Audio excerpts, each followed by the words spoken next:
Hello guys, সবাই কেমন আছো? আমি ভালো আছি। তোমরা কেমন আছো সবাই কমেন্ট করে জানিও। আজকে দেখাবো চিংড়ির একটা মজাদার রেসিপি। চিংড়ি আলু চিংড়ি আলু ভুনা। হ্যাঁ, আমি নাম দিয়েছি চিংড়ি আলু ভুনা। পুরো রেসিপিটা দেখার জন্য অনুরোধ রইল। দেখতে থাকো এখানে কি কি লাগছে রেসিপিটার জন্য। প্রথমে টমেটো কুচি, তারপরে কাঁচা লঙ্কা, রসুন, পেঁয়াজ এগুলোকে কেটে দেন। এখানে আমি বড় বড় ২টা আলু কেটে নিয়েছি। তোমাদের চিংড়ি অনুযায়ী আলুগুলো কেটে নেবে, মানে তোমরা বেশি খেতে চাও কি কম খেতে চাও। আমার এখানে প্রায় আধা কেজির মতো ছোট চিংড়ি ছিল। আমি সেই মতন করে আলু কেটে নিয়েছি বড় বড়। আধা কেজি হবে আলু। এখানে এই যে চিংড়িগুলো ভেজে নিচ্ছি। এখন চিংড়িগুলো ভাজা হচ্ছে আর এই মশলাগুলো বাটা হয়ে গেছে। এখানে ধনিয়া বাটা হয়েছে, রসুন আদা বাটা হয়েছে, জিরা, তারপরে দারুচিনি, এই যে এগুলো মশলাগুলো ভালোভাবে বেটে নিয়েছে। দেন এখানে পেঁয়াজগুলো ভেজে নিয়ে তার মধ্যে আলু কুচি দিয়ে দিল। এখন এটাকে ভালো মতো ভাজতে হবে। এই যে এখানে এখন মা হলুদ গুঁড়ো দিয়ে দিল। তারপর এখানে দিয়ে দিল ভেজে রেখেছিল কাঁচা লঙ্কা, সেটাও দিয়ে দিল।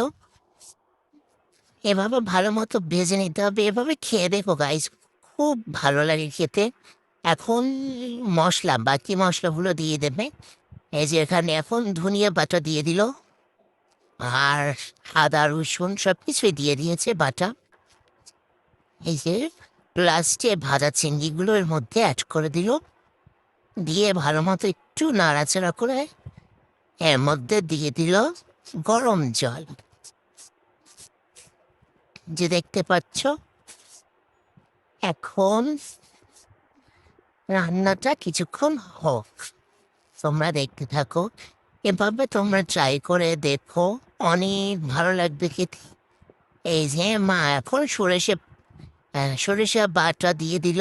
উম, যখন রান্নাটা একদম হয়ে আসবে, মানে কিছুক্ষণ লাগবে হতে, তখন ইয়ে মানে বাটাটা দিয়ে দিতে হবে। গাইস, ভুলে যাচ্ছি। এই যে এখন সরিষা বাটা দিয়ে হয়ে গেছে। এখন মা এখানে দিয়ে দিল গরম মশলা বাটা, যেমন এলাচ, দারচিনি, তারপর জিরে বাটা।